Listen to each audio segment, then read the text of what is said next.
In advance happy Christmas में कहती हूँ सभी को जो यहाँ पर आए हुए हैं और प्रभु के सानिध्य में प्रभु के साथ बैठने के लिए, उनकी मुलाकात करने के लिए।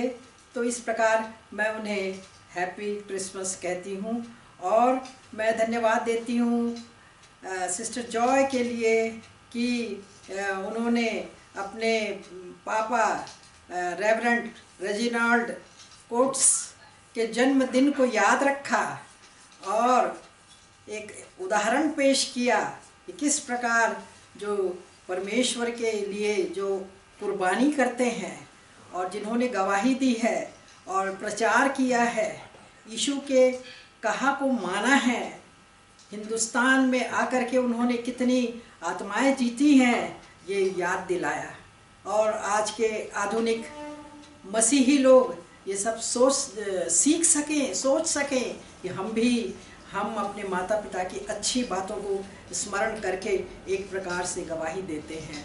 तो मेरे को जब सिस्टर बना रही थी तो मैं यहाँ घर में एक गाना गा रही थी, I have the joy, joy, joy, joy down in my heart. Down in my heart, down in my heart, I have the joy, joy, joy, joy down in my heart. Glory to His name. I got the peace it passeth understanding down in my heart. Down in my heart, down in my heart, I have the peace it passeth understanding down in my heart. Glory to His name. सच में अब ये समय आ गया है कि हम Christmas मनाएं और इस क्रिसमस ईव में मैं क्या प्रचार करूं, दूसरी मैंने तैयारी कर रखी थी, पर जब समय आया कि सब क्रिसमस की तैयारी करना है तो मैंने सोचा बदल दिया मैंने अपना जो टॉपिक है और ये लिया मैंने कि यीशु मसीह क्यों पृथ्वी पर आए, उनका जन्म क्यों हुआ। और वास्तव रूप में ये नए नियम में जो बताया गया है कि कुंवारी से जन्म होगा, गडरियों को स्वर्गदूतों ने जाकर बताया कि तुम्हारे लिए एक शुभ समाचार, आनंद का समाचार मैं ला रहा हूँ कि तुम्हारे लिए एक उद्धारकर्ता उत्पन्न होगा।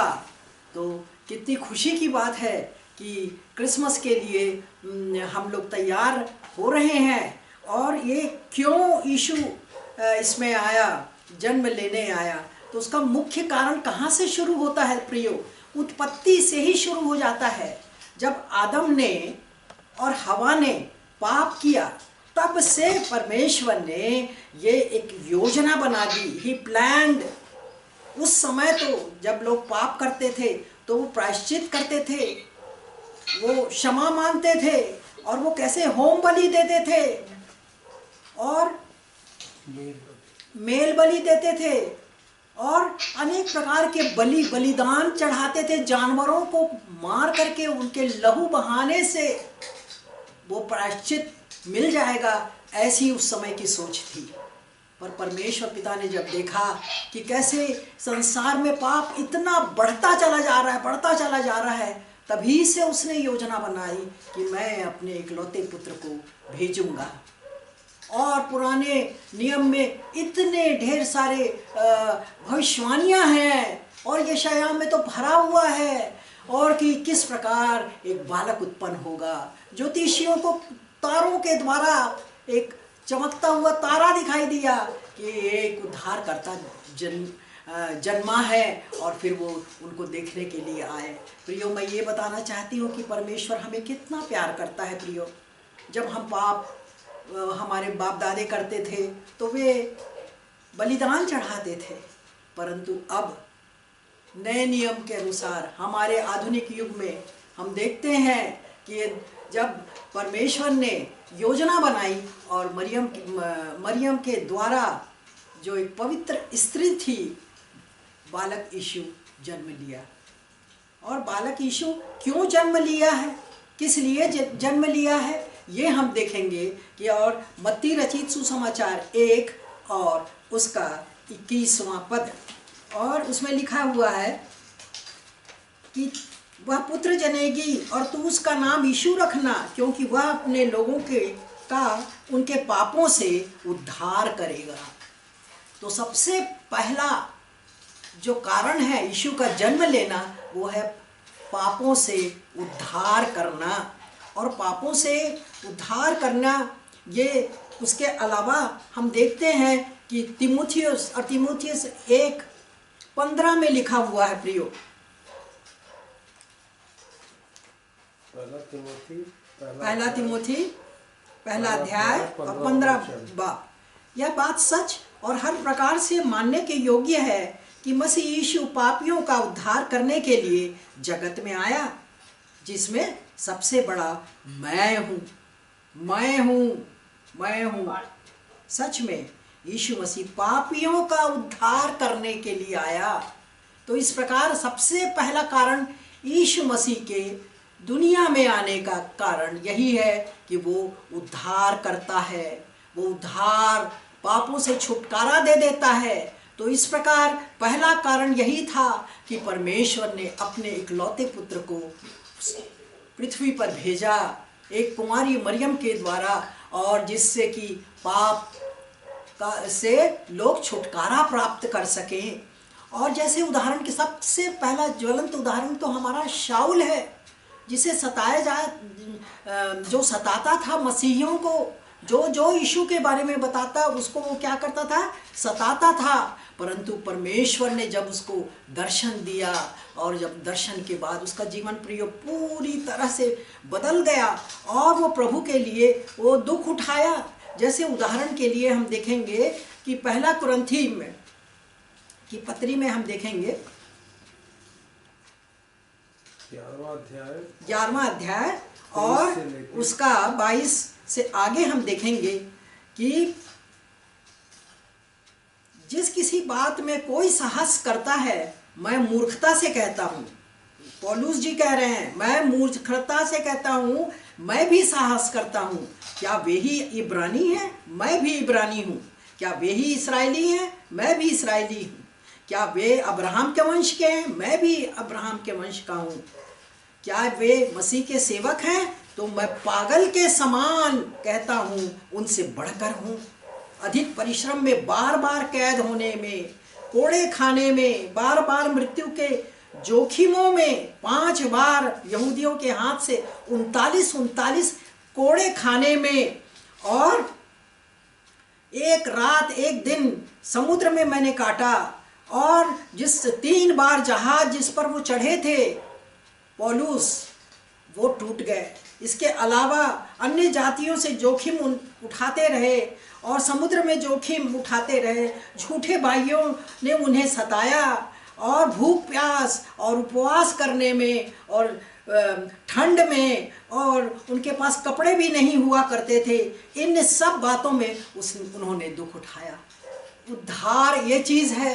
पौलुस एक हमारे लिए उदाहरण है प्रियो, कि जब हम उद्धार पा जाते हैं, यीशु को पहन लेते हैं, तो हमें कुछ नहीं तकलीफ़ें समझ आती। हम प्रभु के लिए सब कुछ कर बैठते हैं प्रियो, और वो कर बैठते हैं। और वो है सबसे ज्वलंत उदाहरण है पौलुस, जिसने 13 पत्रियां लिखी, रोमियो से लेकर के आगे इब्रानी तक। वो 13 पत्रियों को उन्होंने लिखा, और पत्रियां क्या थी? जागरूक करने के लिए, तैयार करने के लिए, उन्हें परमेश्वर के नज़दीक लाने के लिए ये सब हुआ है प्रियो। तो आज हम सीख रहे हैं कि यीशु का जन्म जो हुआ है वो पापियों के उद्धार करने के लिए हुआ है, और वो तब से है जब सृष्टि का निर्माण परमेश्वर ने किया था। जब आदम ने पाप किया, हवा ने पाप किया, तब वो योजना बन चुकी। उत्पत्ति में ही स्वयं लिखा हुआ है कि एक योजना के तहत सब कुछ परमेश्वर चाहता है, हमें प्यार करता है। वो नहीं चाहता कि कोई एक व्यक्ति भी वो परमेश्वर के प्यार से वंचित हो। तो इस प्रकार हमने देखा कि किस प्रकार शाऊल जो है वो उनको सताया गया, फिर भी वो शहीद हुए तो यीशु के लिए। और उनके दुखों का वर्णन हमने अभी देखा, और वो प्रेरित बन करके 13 पत्रियों को उन्होंने लिखा हुआ है। और अपने जीवन काल में उन्होंने वो जक्कई को, आप देखिएगा, जक्कई परमेश्वर को, यीशु मसीह को नहीं मानता था, परंतु वो जक्कई जब पेड़ पर चढ़ा, कौन से पेड़ पर? गूलर के पेड़ पर चढ़ा, और यीशु को पता चल गया, हे जक्कई नीचे उतरा, तेरे घर में उद्धार आया हुआ है। सच में यीशु मसीह उन लोगों को ढूंढता है जो उनको ढूंढते हैं कि कौन है यीशु, मैं देखना चाहता हूँ। और वो नाटा था, और वो कैसे पेड़ पर चढ़ गया, और यीशु ने उन्हें बुलाया, और उनके घर में पदार्पण करने के बाद उसका जीवन बदल गया। यीशु जीवन बदलने को आए हैं। वैसे ही हम देखेंगे कि जो व्यभिचारिणी स्त्री थी, जिसे यहूदी लोग पत्थरवाह करना चाहते थे प्रियो, तो उस वक्त भी वो यीशु मसीह की परीक्षा लेने के लिए वे यहूदी उससे कहते हैं कि अब क्या करना चाहिए। तब परमेश्वर यीशु मसीह ने किस प्रकार उन्हें बचाया कि जिसने कभी कोई पाप ना किया हो वही उस पर एक पत्थर उसे फेंके। इस प्रकार वो पापियों के लिए आया प्रियो, जो परमेश्वर को, यीशु मसीह को, पवित्र आत्मा को नहीं मानते थे, उन लोगों को वो किस प्रकार बचाने का प्रयास करते हैं। और उसके बाद है सामरी स्त्री के जीवन को भी हम देखते हैं कि जब यीशु अपने कार्य में उपदेश के लिए जब आगे बढ़ रहे थे, तब वो एक कुएं में बैठ गए, और सामरी स्त्री उस कुएं में जल भरने को आई। और तब वहाँ पर उनका जो घटना है वो तो आप जानते हैं कि किस प्रकार वो सामरी स्त्री ने जब देखा कि ये व्यक्ति, हम लोग तो नीच जात के हैं, सामरी हैं, और ये हमसे पानी पीना चाहते हैं, यीशु कैसे बोल रहे हैं, और ये तो यहूदी हैं। और उन्होंने उनके जीवन के बारे में सब कुछ बता दिया प्रियो, और वो अपने भविष्य को, अपने भूतकाल को सुन करके वो एकदम से घबरा गई, और वो एकदम से समझ में आ गया कि जो यीशु मसीह जो आने वाला था वो यही है। और उसने गवाही दी, और ऐसी गवाही दी कि पूरे गांव में वो फैल गई प्रियो। हम ये उदाहरण हम देखते हैं कि सामरी स्त्री किस प्रकार कई लोगों को बचाई। तो यीशु मसीह इसलिए आया कि वो ऐसे बदनाम लोगों को, ऐसे जो ठुकराए हुए लोग हैं, उन्हें वो चुन ले, और उसके द्वारा प्रभु का प्रचार हो सके, शुभ समाचार सब जगह फैल सके। उदाहरण मैं आपको देना चाहूँगी कि मेरा भाई था, वो हमेशा मेरी मदर को चर्च ले जाता था अपने साथ गाड़ी में, और उन्हें छोड़ देता था, और बाज़ार शॉपिंग के लिए संडे को चला जाता था प्रियो। और जैसे चर्च छूटता था वो उनको आके ले जाता था। वो कभी चर्च नहीं जाता था, परंतु मेरे बेटे सैमुअल मैसी ने उन्हें रो के उनकी आत्मा को मांगा। वो रोते थे, मेरे मामू नरक में चले जाएंगे, प्रभु उन्हें तू बचाओ, उन्हें बचा, वो चर्च जाना नहीं चाहते, वो ठोकर खाए हुए हैं लोगों से, विश्वासी लोगों से। तो प्रभु उनको समझा, और वो जाते, विजिट करते, कई जगह वो जो कॉन्फ्रेंस होते हैं, मीटिंग्स हुआ करती हैं, जो वीकली मीटिंग्स, वहाँ उनको ले जाते रहे। और एक दिन आया कि वो बच गए। तो इस प्रकार यीशु जो है वो सबसे पहला कारण है कि वो उद्धार करता है, उद्धार करते हैं। और दूसरा हम कारण देखेंगे प्रियो, वो है कि निर्बल लोगों को, उनको वो आगे बढ़ाते हैं। 1 कुरिन्थी 27 हम देखेंगे। 1 कुरिन्थियों 1 अध्याय 27वां वचन। 1 कुरिन्थी 1 अध्याय और 27वां। परंतु परमेश्वर ने जगत के मूर्खों को चुन लिया है कि ज्ञानवानों को लज्जित करे, और परमेश्वर ने जगत के निर्बलों को चुन लिया है प्रियो कि बलवानों को लज्जित करे। यहाँ हम देखते हैं कि जो मूर्ख लोग हैं वो परमेश्वर के करीब जाते हैं, क्योंकि उनका मन जो है एकदम से पवित्र रहता, भोला रहता है, और वो इतने ज़्यादा ज्ञानवान बन जाते हैं कि जो ज्ञानवान हैं वे भी शर्म खाने लगते हैं। क्या ये वही है पतरस जब उपदेश देने लगे यीशु के बारे में, जब उपदेश देने लगे और कई लोग उसमें वो बच गए, और तब ये कहने लगे अरे ये अनपढ़ और ये मछली पकड़ने वाले, ये सब लोग कैसे, मछुआरे लोग इतनी बड़ी बड़ी बातें बोल रहे हैं। तो सच में हम देखते हैं कि यहाँ पास्टर्स भी आजकल बहुत छोटे छोटे लड़के वो पास्टर ट्रेनिंग के लिए जा रहे हैं प्रियो, और ऐसी गवाही दे रहे हैं, ऐसे प्रभु का प्रचार कर रहे हैं कि लोग दांतों तले उंगली दबा रहे हैं कि कैसे ये लड़का तो 8वीं पास नहीं हो सकता, आज पास्टर है और इतनी अच्छी अच्छी गवाहियाँ देता है,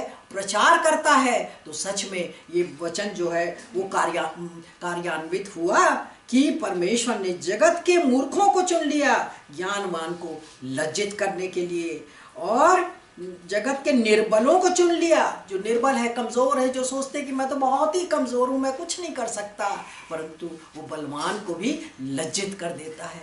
ऐसा है हमारा परमेश्वर जो बलवानों को लज्जित करता है, ज्ञानवानों को लज्जित करता है, और मूर्खों को चुन लेता है और निर्बल लोगों को चुन लेता है, और जगत के नीचों और तुच्छों को, वो उसको भी, उनको भी जो व्यर्थ समझे जाते हैं उनको भी वो चुन लेता है। तो परमेश्वर ने जो योजना बनाई कि यीशु को हम भेजें, तो वो कारण ये सब हैं जो हम याद कर सकते हैं प्रियो, और देख सकते हैं जगत में कि किस प्रकार लोग जो मूर्ख थे, जो गरीब थे, जो बिल्कुल कचरे के समान थे प्रियो, अब वो कितने ऊंचे हो गए, कहाँ चले गए। कई बार मुझको कई ऐसे उदाहरण मिलते हैं कि वैसे मैडम, ये पुष्पा मैडम, अब हम लोग तो, हमारे माँ बाप तो बहुत बड़े थे और आज हम क्या हालत में हैं। तो ये सब कुछ करने वाला परमेश्वर है। उनने यीशु मसीह को भेजा ताकि हम जो कमज़ोर लोग हैं, जो व्यर्थ लोग हैं, जिनका कोई उपयोग नहीं है, वो उपयोगी बन जाए। वो अनुपयोगी बर्तनों को उपयोगी बर्तन बना देता है, उपयोगी पात्र बना देता है, ताकि उसकी महिमा हो। केवल वो अपनी महिमा चाहता है, हमारी महिमा नहीं कि हम बहुत अच्छा बोलते हैं, बहुत अच्छे दिखते हैं, बहुत पढ़े लिखे हैं, बहुत ऊंचे पद पर हैं। ये कोई मायने नहीं रखता यीशु के लिए। एक ही मायने रखता है, वो सबसे पहले हमको जो आदर और महिमा है वो यीशु को मिले। हम नहीं चाहते कि हमारा नाम ऊंचा हो, हमारा नाम ऊंचा ना हो, हम नहीं, यीशु बढ़े, क्योंकि हम जब नीचे जाएंगे तभी तो हम ऊपर जा सकते हैं।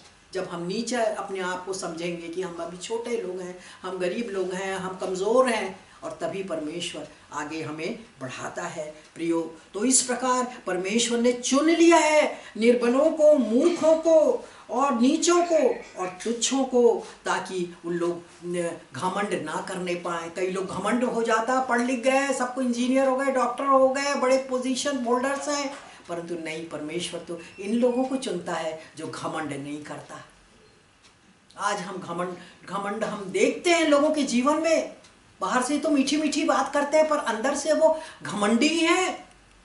हमारा हृदय हमारा निर्मल नहीं है, हमारे हृदय में पवित्रता नहीं है प्रियो। परमेश्वर तो मन को देखता है प्रियो, वो तो ऊपरी रूप को कभी नहीं देखता कि ये बड़ा खूबसूरत है, बड़ी मीठी मीठी बातें करता है और ऐसा मोहित कर देता है। नहीं प्रियो, परमेश्वर ने तो चुना है नीचों को, अव्यर्थ लोगों को, कमज़ोरों को, कि वो इन लोग ज्ञानवानों को, और दूसरा है बलवानों को, दोनों को लज्जित कर दे। शर्मिंदगी उन्हें आ जाती है कि अरे ये तो छोटे से लोग थे और अब कहाँ चले गए, अब कैसी स्थिति में है। वो सब कुछ करने वाला एक ही व्यक्ति है और वो है यीशु मसीह। और वो यीशु मसीह को परमेश्वर पिता ने भेजा हमारे पापों से हमें छुटकारा देने के लिए, हमें ज्ञानवान बनाने के लिए, हमें बलवान बनाने के लिए, हमें उपयोगी पात्र बनाने के लिए। तो हम परमेश्वर पिता को धन्यवाद और धन्यवाद देते हैं प्रियो।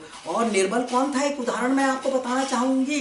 दाऊद, आज सुनो यह गीत, दाऊद वीर गड़रिया था, वीणा बजाने में प्रवीण था, वीणा बजाने में प्रवीण था।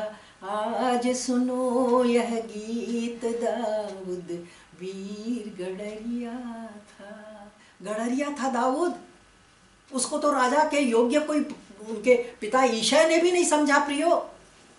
जब सैमुअल भविष्यवक्ता उनके पास जाते हैं और कहते हैं कि राजा आपका एक बेटा बनेगा, सब बेटों को वो बुला लेते हैं और ये छोटे को लहुरा बेटा, छोटा बेटा उसको छोड़ देते हैं कि अरे ये तो भेड़ों को चराता है, इतना कमज़ोर है और ये निर्बल है, ये क्या कर पाएगा। परंतु उन्होंने कहा कि नहीं, बुलाइए उनको, और दाऊद को राजा बनने के लिए अभिषेक उनका किया गया। और उसी वक्त वो राजा नहीं बन गए और उनको राजा बनने में 30 साल लगे प्रियो, और तब वो राजा बना। परमेश्वर तो मन को देखता है ना। हमारा भाषण, हमारा स्पीच और हम इतने प्रसिद्ध हैं, ये कोई नहीं देखता। वो देखता है आपका मन, आपका हृदय कितना पवित्र है, कितना भोला है। आप इतना बड़े होने के बावजूद आप में इतनी मासूमियत है, इतनी कोमलता है, इतनी नम्रता है। यही परमेश्वर को पसंद था।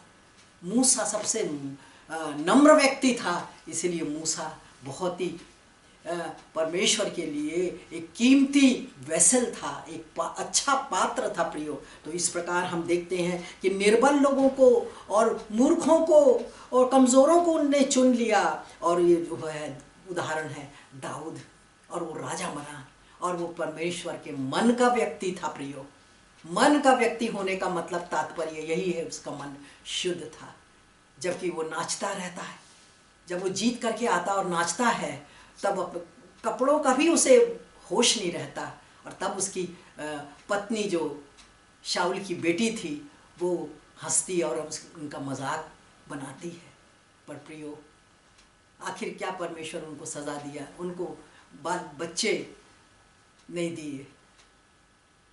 प्रियो, हमें दाऊद के समान वो नम्र और दीन और क्षमा मांगने वाला बनना है। हालांकि बीच में उन्होंने पाप भी किया, फिर भी वो परमेश्वर को अपना सब कुछ मान लिया और कहा प्रभु मुझे क्षमा कर।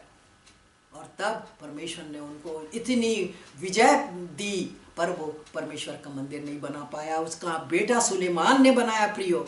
और उसके बाद हम देखेंगे यूसुफ भी तो ऐसे ही था, व्यर्थ व्यक्ति था, जो दर्शन देखता था कि वो 11 पूले हैं और दंडवत कर रहे हैं और ये सब चीज़ें, जिससे उसके परिवार वाले उसे घृणा करने लगे कि अपने आप को बड़ा 30 मार खा सोचता है, और उसे कुएं में डाल दिए, गड्ढे में डाल दिए, बेच दिए प्रियो। ये क्या स्थिति थी। परंतु प्रधानमंत्री बनता वो मिस्र का। आप देखते हैं ये सब कुछ जो है वो तो हमारे ये पुराने इतिहास में हुआ है, पर यीशु यहाँ पर वही तो कर रहे हैं। उसी व्यवस्था वही है, सब कुछ वही है, पुराने के समान, पुराने नियम के अनुसार। और उसी को पर यीशु और भी ज़्यादा उसे कर्तव्यशील बनाने के लिए आए हुए हैं। और वो प्रधानमंत्री बने वहाँ के मिस्र के, और जो उनके चेले थे वो क्या शहीद हो गए, यीशु के लिए शहीद हो गए। जीते जी तो उन्होंने बीच बीच में विश्वास नहीं किया और उनको लगा कि नहीं ये मसीहा नहीं हो सकता। केवल पतरस का छोड़ किसी ने विश्वास नहीं किया। परंतु जैसे वो तीसरे दिन जी उठा, और तीसरे दिन जी उठने के बाद उन्हें दिखाई दिया, और तब उनको विश्वास हुआ, और तब वो प्रभु के लिए अपनी कुर्बानी कर दिए, शहीद हो गए। हम भी तैयारी करें अपने शहीद होने की, क्योंकि और क्या रह गया हम में। कोरोना वायरस, अभी और ढेर सारे उसके वैरायटीज आ रहे हैं। तो क्या करने का है? हमें तो एक ही काम करना है, वो है दुनिया के कोने में जा के हमें क्या करना है? प्रचार करना प्रियो, बताना है प्रियो। अभी तो बहुत तकलीफ में मैं थी। पिछले समय जब मैं आपसे मिली तो मेरी आँख का ऑपरेशन हुआ था, और दूसरे दिन मैंने यहाँ पर स्पीच दे दिया, और वो भी इतने लाइट के बीच में। तो इस प्रकार कुछ नहीं होता, आपका ऑपरेशन हो, आपका कुछ हो, जब आपने कन्विक्ट किया है, आपने वाचा बांधी है कि हाँ मैं इस प्रकार करूँगी। इस आँख के ऑपरेशन के बाद भी दूसरे दिन मैंने वो आप लोगों के सामने मैं शामिल हो गई। मैं अपनी बड़ाई नहीं लूटना चाहती, पर मौका नहीं छोड़ना चाहती कि मुझे मौका मिले और मैं लोगों को यीशु के बारे में ना बताऊं। हाय तुझ पर कि तू गवाही नहीं देता? हाय तुझ पर जो अपनी गवाही नहीं देता, जो शर्माता है बड़े बड़े ऑफिसरों के सामने। मैं जब अपना प्रेसिडेंट ऑफ इंडिया अवार्ड लेने गई तो प्रधानमंत्री को प्रधानमंत्री को ही अटल बिहारी वाजपेयी जी हम लोग को चाय पे बुलाया था उन्होंने, और जब हम चाय पिए तो मैंने उनको थैंक्स बोला, और तब वो कहते हैं कि तुम अकेली हो जो मुझे थैंक्स दे रही हो, बाकी तो सब चले गए। पूरे हिंदुस्तान से जो आए थे करीब 50 लोग, और छत्तीसगढ़ की तो मैं एक अकेली थी। तो मैंने थैंक्स बोला। तब मैंने कहा यस सर, बाइबल में लिखा है कि 10 कोढ़ी अच्छे हो गए और 1 कोढ़ी वापस जाता है और धन्यवाद बोलता है यीशु को। मैं वही हूँ। इतना खुश हो गए प्रधानमंत्री अटल बिहारी जी, स्वर्गीय अटल बिहारी वाजपेयी जी। तो हमको जब मौका मिले तब हम गवाही दें। हमको कोई ज़रूरत नहीं है कि हम बीमार हैं, हमारी आँख का ऑपरेशन हुआ, अभी हम नहीं तैयार हैं, अभी हमारी आंखें सूजी हुई हैं, अंदर चली गई हैं, और ये जो ग्लास भी अब जब ऑपरेशन हुआ था तो पट्टी निकाल लिया था और उसमें ऐसा ग्लास लगा लिया था जिसमें कि कोई पावर नहीं रहता। तो प्रियो, हमको शहीद होना है, प्रभु के लिए मरना है, ये नहीं कह रही हूँ। शहीद का तात्पर्य ये है क्रूस उठा के चलना है। जो कोई अपना क्रूस उठा के नहीं चलता वो प्रभु का नहीं है। आज वही चीज़ को सिद्ध करने के लिए यीशु मसीह हमारे पास आए और हमें सब ज्ञान दिया हुआ है। और हम देखेंगे प्रियो, लूका रचित सुसमाचार और 4 अध्याय और 18 बाब।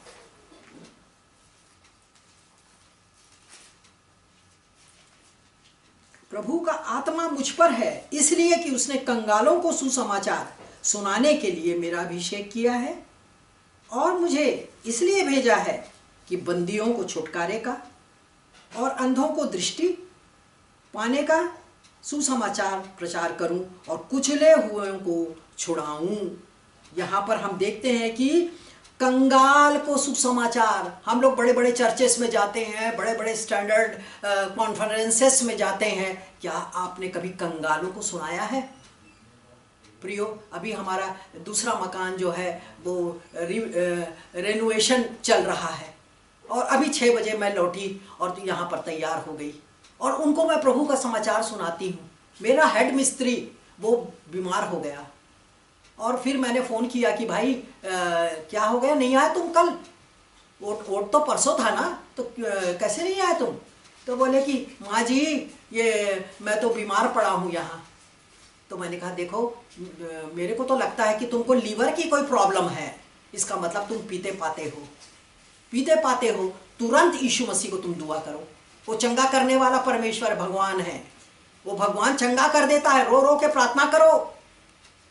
कहने का तात्पर्य, आप जहाँ जा रहे हैं, कंगाल लोग हैं, गरीब लोग हैं, अनजान हैं, मूर्ख लोग हैं, उनको आप बताते जाइए। मैं जिस चर्च में जाती हूँ वहाँ पर सब अन्य जाति के लोग हैं, और संडे को रोज़ मैं बड़ी दुखी हुई। एक लेडी ने गवाही दी कि मैंने 4000 रुपये उसको दिए, तब मुझे BPL कार्ड मिला, और सब ताली बजा रहे हैं उसके लिए। और मैं कल हमारे यहाँ प्रोग्राम है, कल उसको मैं बोलने जाने वाली हूँ, खबरदार घूस दे करके अपना काम कराना मत मिले तुम्हें, और तुम अगर घूस दे रही हो तो गवाही नहीं देना, क्योंकि ये गलत बात सब जगह फैलेगी। फिर सोचेंगे कि ईसाई लोग भी क्या करते हैं, घूस देखते हैं और अपना काम कराते हैं। तो ये सब करने से प्रियो आप बदनाम हो जाते, आपको कोई पसंद नहीं करता। वचन में क्या लिखा है, मेरे कारण तुम्हें लोग सताएंगे, तुम्हारी निंदा करेंगे, तुम्हारी बदनामी करेंगे। तो यही तो है सब कुछ, यही तो है शहीद होना। शहीद होने का तात्पर्य ये नहीं है कि प्राण आपने दे दिए। शहीद होने का तात्पर्य ये है कि आप समाज से तिरस्कृत हो जाओगे। इनविटेशन कार्ड आपको कब नहीं देंगे, नहीं वो गलती निकालती है। नहीं प्रियो, आपको तो ये सब करना ही होगा, क्योंकि आप यीशु को प्यार करते हैं ना, है ना।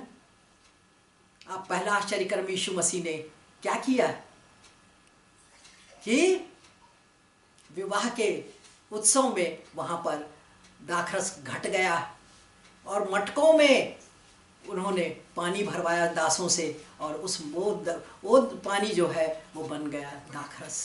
और तब मरियम ने क्या कहा, माता मरियम ने, जो कुछ वो कहता है वो करो, जो कुछ वो कहता है वो करो। क्या चीज कहता है वो? यही वचन तो कहता है, वो यही वचन कह रहा है।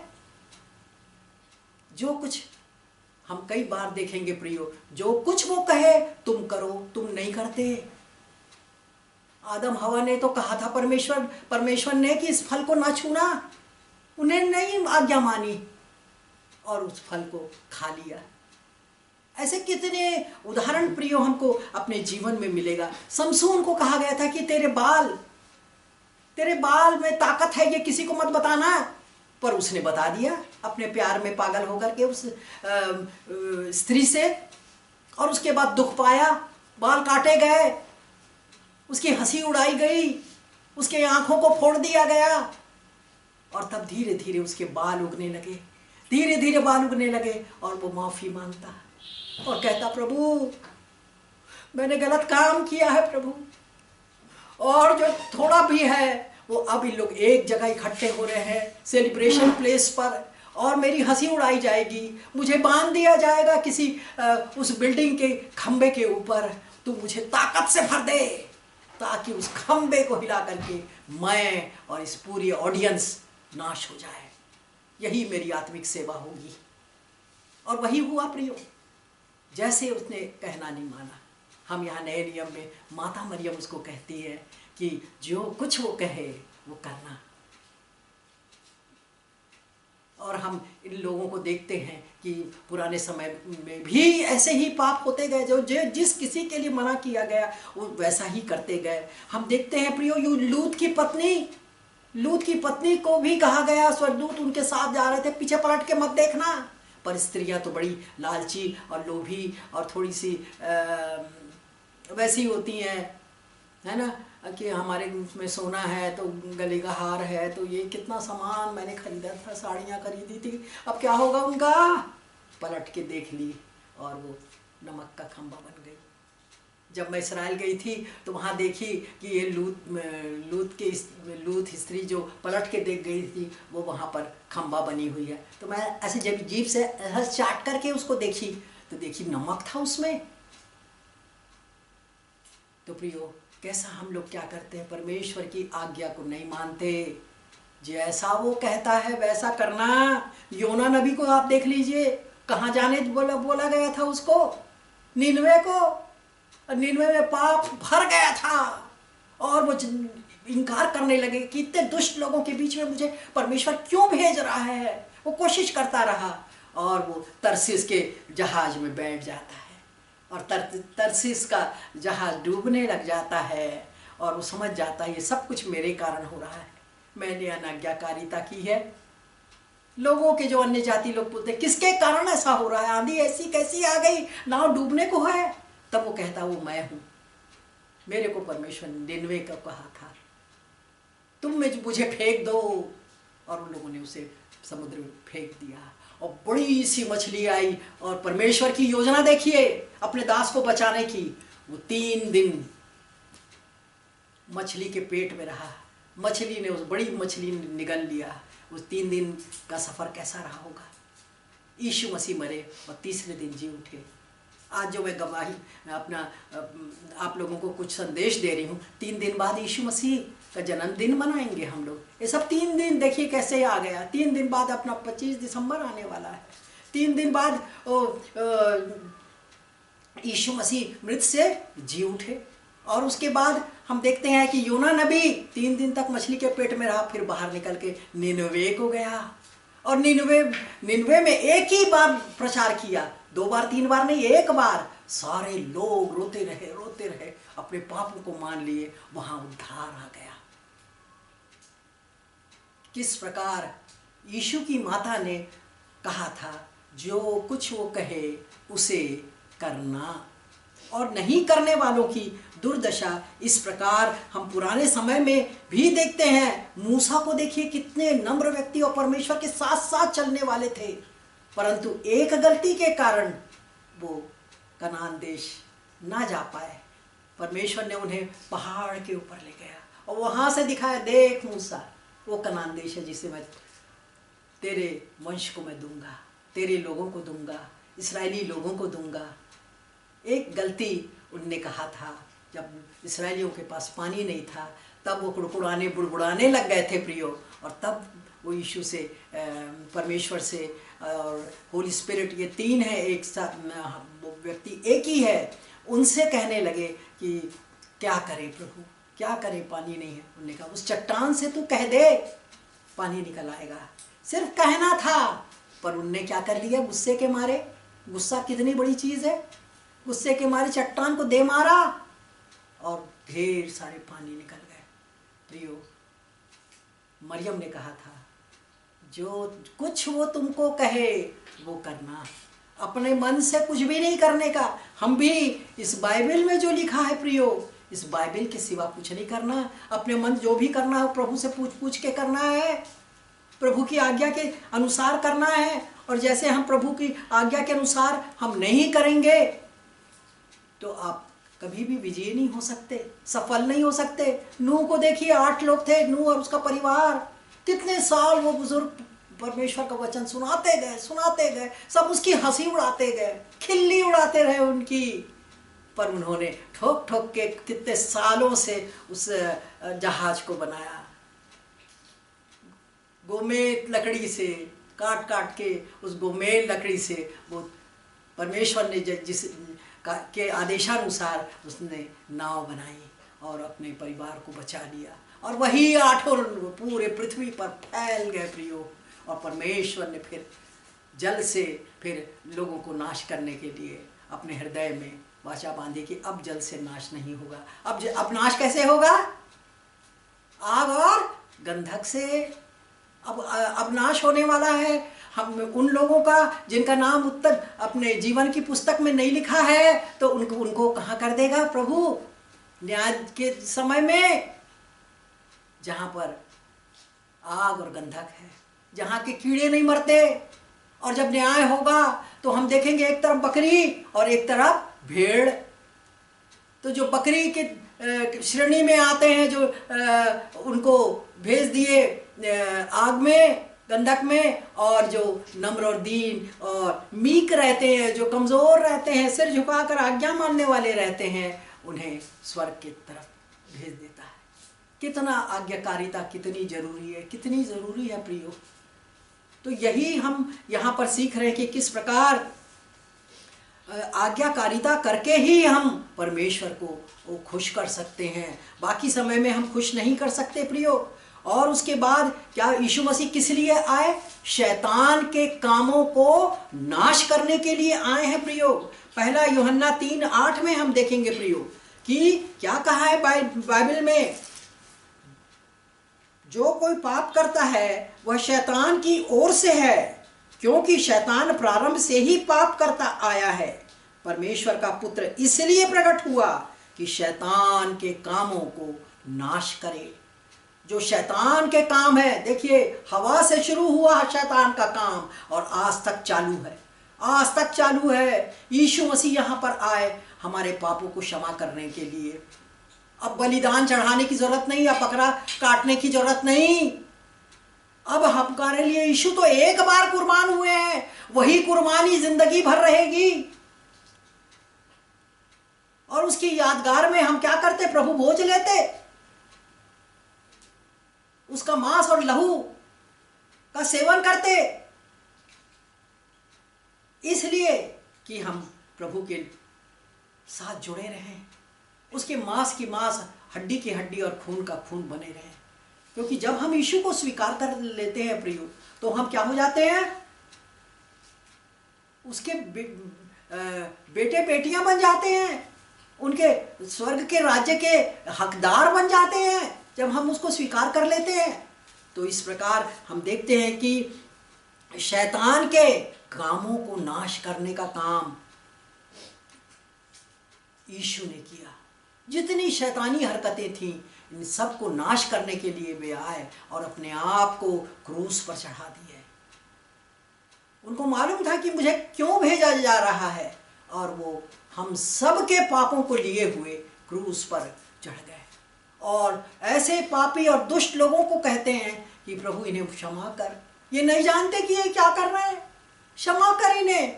ऐसा व्यक्ति तो हम कभी नहीं देखेंगे जो आपको क्रूस पर चढ़ा रहा, जो आपकी कुर्बानी कर रहा है, और उसको आप कहते हैं क्षमा कर दो। यहाँ छोटी छोटी बात के लिए बड़ी कुर्सी छोटी कुर्सी, नीचे कहीं भी बैठ जाओ, कोई फर्क नहीं पड़ता।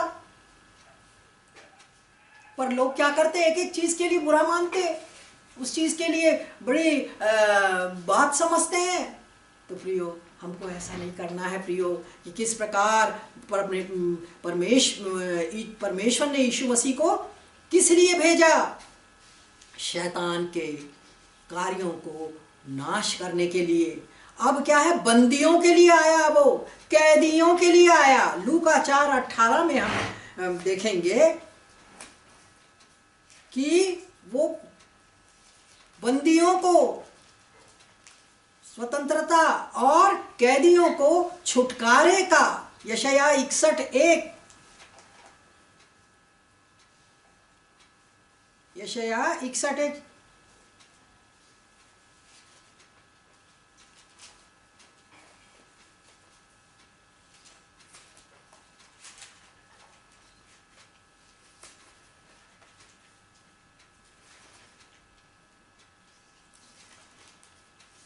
प्रभु यहोवा का आत्मा मुझ पर है, क्योंकि यहोवा ने सुसमाचार सुनाने के लिए मेरा अभिषेक किया और मुझे इसलिए भेजा कि मैं खेदित मन के लोगों को शांति दूं, बंदियों के लिए स्वतंत्रता, कैदियों के लिए छुटकारे का प्रचार करूं।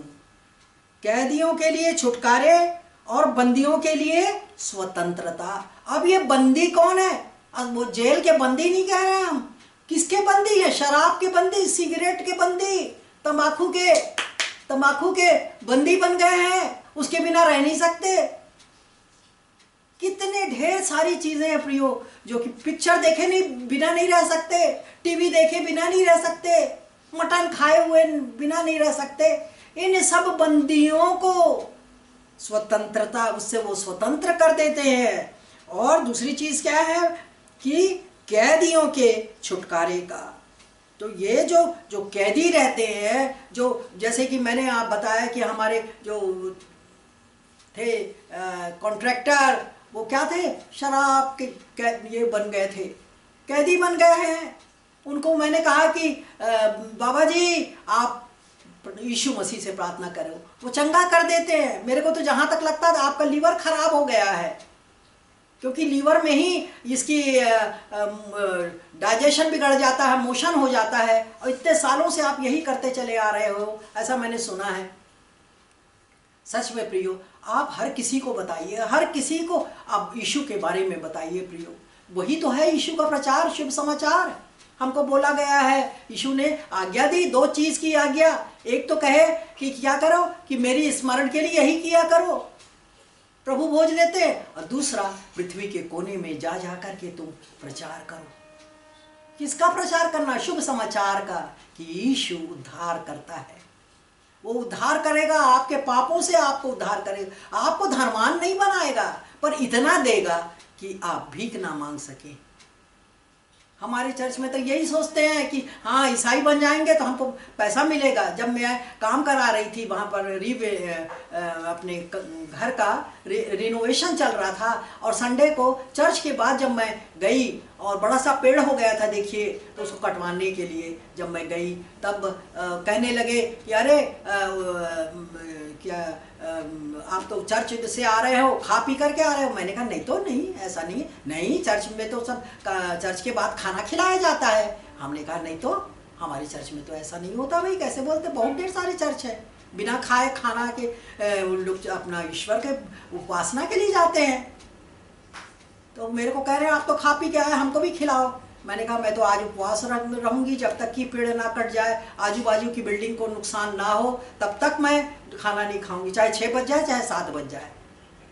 और जब देखे कि आंटी तेज हैं और अपने वचन पर खुद भूखी है, और उनको इस प्रकार फिर भी उनको पैसे दिए कि जाओ तुम नाश्ता वाश्ता करके आ जाओ, और तब अच्छे रीति से वो पेड़ कट चुका। प्रियो, वो बहुत पुराना पेड़ था, 20 साल पुराना आम का पेड़। वो दोनों एक तरफ की बिल्डिंग के बिल्कुल करीब था, इसके बावजूद वो पेड़ की डालियाँ अच्छे से काटा। मैं दुआ करती रही, हे प्रभु तू बचा, तू बचा, वो लड़के को जो काट रहा बचा, प्रभु बचा। तो कहे आंटी देखो मेरे लिए रो रही है, आंटी देखो मेरे लिए रो रही है। मैंने कहा मैं क्यों नहीं रोऊंगी, तू मेरा बेटा है, तेरे को कुछ हो जाएगा तो मैं नहीं रोऊंगी। तू मेरा काम कर रहा है, पैसे के लिए कर रहा है, पर बेटा है मेरा। तो सोचिए आप क्या नहीं कर सकते हो, जहाँ जाओगे वहाँ कर सकते हो आप। आपको छोटे बनने में बहुत आनंद आता प्रियो। मैं तो बहुत छोटी बन जाती हूँ कई बार, किसी को मालूम ही नहीं रहता कि एक कभी टीचर या प्रिंसिपल है, पता ही नहीं चलता उनको। तो प्रियो कैसी प्यारी चीज़ है ना यीशु मसीह। यीशु मसीह जब आपके पास रहता है ना, तो आपके जीवन में वही रहता है कि जो भी मिले उसको यीशु के बारे में बताऊँ। चाहे वो मजदूर हो, चाहे छोटा लड़का हो, पेड़ काटने वाला हो, कुछ भी हो, यीशु के बारे में बताइए। यीशु के बारे में बताएंगे, खुश हो जाएंगे, उनकी जो गलत फहमियाँ हैं वो दूर हो जाएंगी। उनको लगता है कि चर्च में खाना मिलता है, अरे नहीं भैया हम तो खाए नहीं, हम तो ऐसे ही आए भूखे, आज उपास रखूँगी मैं। खैर तुम छोटा बच्चा जैसे है, चल जा तू नाश्ता करके आ, पर मैं नहीं जाऊँगी यहाँ से जब तक कि पेड़ के मोटे मोटे तने तुम्हारे वो गाड़ी से बाहर, मेरे घर के प्रीमिसेस से बाहर ना चली जाए, तब तक मैं नहीं हटूँगी। प्रियो, यीशु इस प्रकार बंदियों को और कैदियों को छुटकारा देता है। कितने लोग छुटकारे प्राप्त किए, शराब पीते थे, गलत दोस्ती रहती थी, वो सब दोस्ती को छोड़ दिए और वो प्रभु के साथ साथ चलने लगे। कितनी गवाहियाँ, कितनी किताबें और पटी हुई हैं लाइब्रेरी में हमारे, जिसमें कि जो लोग अपनी जवानी के पापों को वो सब छोड़ दिए और अपने प्रभु को पहन लिए। और हम देखते हैं कि यीशु क्यों आए, हमारे साथ रहने के लिए आए हैं। इमैनुअल, उसका नाम इमैनुअल रखना, तो हमारे साथ रहने के लिए आए हुए हैं और सेवा कराने के लिए नहीं आए हैं, सेवा करने आए हैं और बहुतों की छुड़ौती के लिए अपने प्राण देने आए हैं। एक ईसाइयों के छुड़ौती के लिए नहीं प्रियो, सबकी, वो तो सबका प्रभु है। वो उनको छुड़ाने के लिए उनके प्राणों की आहुति जो हुई है वो सारे लोगों की छुड़ौती के लिए है, बहुतों की। मत्ती 20:28 में प्रियो हम देखेंगे कि लिखा हुआ है, मनुष्य का पुत्र वह इसलिए नहीं आया कि उसकी सेवा टहल की जाए, परंतु इसलिए आया कि आप सेवा टहल करें और बहुतों की छुड़ौती के लिए अपने प्राण दे। बहुतों की छुड़ौती के लिए, किसी एक व्यक्ति के लिए नहीं। लोग सोचते कि यीशु मसीह ईसाइयों का है, नहीं प्रियो, यीशु मसीह तो सबका प्रभु है, कोई एक व्यक्ति का प्रभु नहीं है। वो पापी का भी प्रभु है, धर्मी का भी, वो पापियों के लिए ही तो आया था। वो जक्कई को देखिए, वो तो पापी था, फिर भी लोग, जो दूसरे लोग हैं सदूकी फरीसी, वो सब उसकी आलोचना करते रहे कि अरे पापियों के साथ खाता पीता है और सब कुछ करता है। अरे उनके बीच में जब जाओगे तभी तो प्रचार कर पाओगे। ये सोचो कि वो ठीक नहीं है तो उसके से संबंध काट लेना है, ये सब बातें नहीं। आप उनके साथ रह करके उनको यीशु के बारे में बता सकते हैं। प्रियो, बड़ा दिन आ रहा है, बड़ा दिन का मतलब ही है कि शुभ समाचार सुनाओ। यीशु मसीह आए हैं, वो खाने के लिए नहीं है, चर्च में भी खाना मिलेगा उसके लिए नहीं है, वो इसलिए आए हैं कि आपके पाप को छुड़ाएं, आपकी कमजोरियों को निकालें और आपको अपना बेटा बना लें। कभी भी जब आपकी मृत्यु हो, शायद शरीर मिट्टी में जब मिले, प्राण तो यीशु के पास जाए, तो उसको पहन कर देखो, चक्कर को तो देखो, यीशु कैसा महान है, इतना प्यार करने वाला यीशु है। आज हम देख रहे हैं कि क्यों आया प्रभु। और इस प्रकार ये हम बहुत ढेर सारी चीजें हमने देखी कि वो इब्रानी 12:5 में 13:5 में, न कभी वो छोड़ेगा न कभी वो भूलेगा, यीशु मसीह है वफादार, यीशु मसीह है वफादार, वो लिखा हुआ, यीशु मसीह है वफादार, यीशु मसीह है वफादार। प्रियो, जब मैं आपको घटना बताना चाहूँगी, मैं यहाँ पर अपने पास हमारे स्वर्गीय पास्टर सतीश जॉर्ज, मैं कविताएं भी लिखती हूँ, लेखिका भी हूँ, मैं बहुत ढेर सारे कैरेक्टरिस्टिक मेरे को प्रभु ने बहुत दान दिए हैं। तो मैं कविता बनाती थी, गाना गाई थी, बना लेती थी। और मिसेस मारिया का भी बर्थडे था कुछ दिन पहले, तो उसके लिए भी कविता बनाई कि स्विट्ज़रलैंड से आई एक राजकुमारी, पेंड्रा के राजकुमार से, और कैसे ये सब कुछ उनकी पूरी कहानी कविता के द्वारा मैंने कही प्रियो। तो क्या कह रही थी मैं? न कभी वो न कभी वो भूलेगा, न कभी वो छोड़ेगा, वो है वफादार। वफादार तो किस प्रकार यीशु हमारा वफादार है प्रियो, वो हमको कभी नहीं छोड़ता, दुखों में तकलीफ़ों में नहीं। तो मैं वही घटना बता रही थी कि मैं वहाँ पर चर्च में वो चलता था बाइबल कॉलेज, उसके मेरे प्रिंसिपल बनाए गए थे, पैसा नहीं मिलता था और मुफ्त में ही सब काम होता था। वहाँ प्रिंसिपल थी वह बाइबल कॉलेज की, अब तो इस साल नहीं है, भैया चले गए। प्रभु उनको चाहा कि मैं उनको बुलाऊं, वो चले गए। तो अभी वो नहीं चल रहा है बाइबल कॉलेज, उस समय बाइबल कॉलेज चलता था और उधर से बाज़ार पड़ता था। तो मैं पालक भाजी खरीदने गई और मैं झुक करके पालक भाजी खरीद रही थी, और उधर से एक बैल आया प्रियो, और वो अनाज खा रहा था किसी दुकान से, तो उसको डंडा से मारे, वो बैल मुझसे टकरा गया, मैं गिर गई और मेरे ये इसकी hip bone, ball and socket joint है, वो टूट गया। और मैं तो बिल्कुल, मैं बायोलॉजी वाली हूँ, मैंने कहा कि अरे मेरा ये बॉल एंड सॉकेट जॉइंट टूट गया है। कोई नहीं था, मेरी गाड़ी थी, जाती थी उस स्कूटर में। तो फिर आसपास के जवान लड़कों को, इधर आओ, तो इधर आओ तुम लोग, अरे आना रे, उसको बुलाती थी और बोलती उठाओ, मेरा ये पूरे की हड्डी मेरी टूट गई है, इसको छूना नहीं, बाकी मुझको वो प्लेटफॉर्म पर बैठा दो, चल चल चल चल जल्दी करो। जल्दी उठा दिया और मैं अपने बेटे को फ़ोन करी और फिर वो आया और ले गया अस्पताल में। तो अस्पताल में जब ले गया तो मैं तो अन्य भाषा में दुआ कर रही थी प्रियो, मैं रो नहीं रही थी, चिल्ला के मैं उसमें ले जा रहा था। और प्राइवेट ये था हॉस्पिटल, वहाँ ले गए और ये करे। तो वहाँ पर जो नर्सेस थी वो बोली कि अरे ये क्रिश्चियन है कि ये तो अन्य भाषा बोल रही है, ये तो अन्य भाषा बोल रही है। आप सोचिए, मैं अनजाने में अन्य भाषा बोल रही हूँ। वो गिर की यहाँ पर चोट थी मेरी, बॉल एंड सॉकेट जॉइंट लगा भी 2 साल हो गया, अब चलती हूँ। अब देखिए मैं घर बना रही हूँ। प्रभु देता है, बलवान बनाता है, कमज़ोर लोगों को बलवान बनाता है प्रियो। यहाँ पर किस प्रकार वो अस्पताल में गई और अन्य भाषा बोल रही हूँ। हम क्या सीखे यहाँ पर कि परमेश्वर साथ रहना चाहता है, इमैनुअल है, प्रभु तुम्हारे साथ, वो हमारे साथ रहता है प्रियो। और वो अन्य भाषा जब मैं, मेरे को नहीं मालूम, बाद में बच्चे लोग बताए कि मम्मी आप क्या क्या बोल रही थी ना, तो बोले ये अन्य भाषा बोल रही है, ये ईसाई है क्या। और दूसरे दिन मेरा ऑपरेशन हुआ और तीसरे दिन मेरा छुट्टी हो गई वहाँ की। जो उन्होंने इंस्ट्रक्शन दिया मैं फॉलो करती हूँ, जो बोलते हैं कि ऐसे एक्सरसाइज करो, ऐसा करती रही। 2 साल हो गए, सब ठीक हो गया, मैं चलती फिरती हूँ प्रियो। सच में आप चेक करके देखो, यीशु को चेक करके देखो, प्रभु आपकी सहायता करेगा। जो कुछ वचन में लिखा हुआ है प्रियो, वो सब कुछ पूरा होगा। कोई चीज़ ऐसी नहीं है कि जो पूरी नहीं होगी। तो आज हमने देखा कि किस प्रकार ये जो लोग हैं जो प्रभु के वचनों का पालन करते हैं, वो कितने लकी होते हैं। लकी का तात्पर्य है कि उनको विजय प्राप्त होता है, हर चीज़ में, हर मामले में उनको विजय प्राप्त होती है। और जो उसकी आज्ञा का पालन नहीं करते और उनको प्रभु प्रसन्न नहीं होता। मैं राहाब वेश्या के बारे में बताना चाहूँगी प्रियो। और सामाजिक दृष्टिकोण से वो तो घृणा की पात्र थी, परंतु वो अपने क्या किया, अपने कर्म से वो धर्मी बन गई। तो केवल ये नहीं कि हम ताली बजाएं, गाना गाएं, अब बपतिस्मा ले लिए तो हम यीशु के साथ जाएंगे। राहाब का आप उदाहरण देख सकते हो, वो अपने कर्म से धर्मी बन गई और वो स्वर्ग के राज्य में प्रवेश कर गई होंगी। तो इस प्रकार हम देखते हैं कि हम कुछ लोग प्रभु के लोग हैं।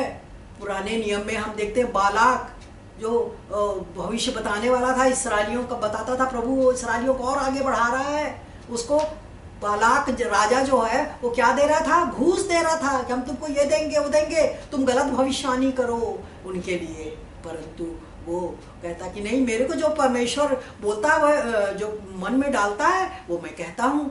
तो बोले नहीं, तुमको क्या चाहिए, सब कुछ दूंगा। वो इतना बड़ा नबी भी डोल गया पैसे के लालच में। लालच क्या चीज़ होती है, जैसे हवा ने देखने में सुंदर खाने में स्वादिष्ट होगा।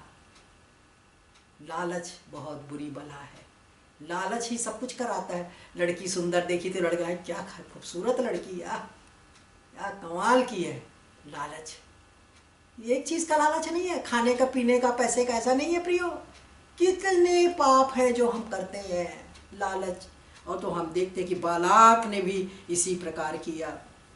और क्या हुआ, ये बालाक नबी फिर उसके बाद वो भविष्यवाणी करने के योग्य नहीं रहा। हम ये मान लें कि हम जैसे यीशु की माता ने कहा कि जैसा वो कहता है उसका कहना मानो। क्या हम मानेंगे? आज के अभी के वो क्रिसमस में, बड़े दिन में हम यही अपना प्रण लें कि हम परमेश्वर जो कुछ कहता वो हम करेंगे। हमारे लिए बहुत पूरा मैदान खुला हुआ है, पूरा मैदान खुला हुआ है यीशु के बारे में बताने का। केवल चर्च में गवाही, चर्च में भाषण देंगे, आजू बाजू ईसाइयों को ही हम भाषण देते रहते हैं। अरे नहीं, जाओ आप। कितने लोग तो ईसा मसीह कौन है नहीं जानते। अब देखिए हमारे चर्च में, देखे नहीं, हम 400 रुपये दिए तो हमारा वो BPL ये हो गए। और कल मैं जाकर के उसको बोलने वाली हूँ कि बेटा ऐसा नहीं होता है। यीशु मसीह मुफ्त में दिलाता है BPL कार्ड। ये 4000 तुम तो वैसे ही गरीब हो, कहाँ से पैसा मांग मांग के तुम दी होगी, ये ज़रूर बोलूँगी। पर उसके बाद वो क्या करेगी, मेरे से बात नहीं करेगी, मुझसे नफरत करने लगेगी। कोई बात नहीं। यीशु ने कहा कि अगर तुम मेरे कारण सताए जाते हो तो आनंद और मगन होना, तभी तुम मेरे शिष्य कहलाओगे।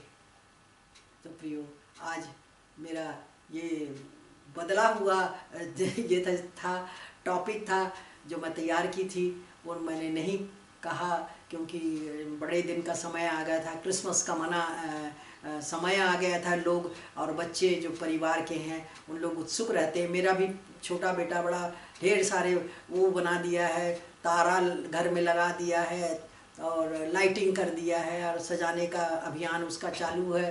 तो बच्चे भी इसी मूड में रहते हैं। तो हम ये चाहेंगे कि हम ये जानें कि यीशु मसीह क्यों इस पृथ्वी पर जन्म लिया, और वो क्या कारण जान करके हम इन कारणों में अपने आप को सम्मिलित कर लें और कोशिश करें, प्रयास करें।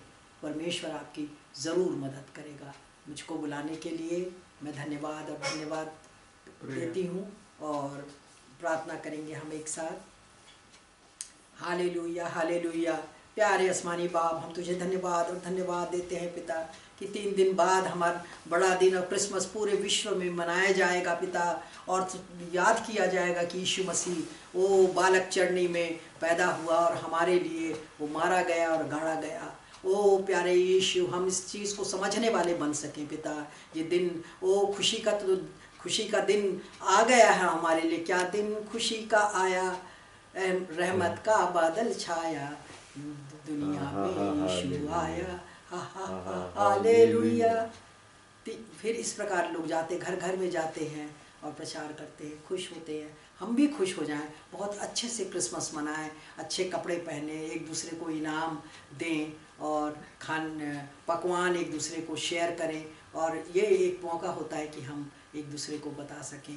प्रभु इनको सारे मेरे जो प्रभु के लोग हैं, जो बच्चे हैं और बहनें हैं और जो भाई लोग हैं, इन सब को बुद्धि और ज्ञान से भर दीजिए ताकि इन वचनों के अनुसार वो अपनी दिनचर्या कर सके।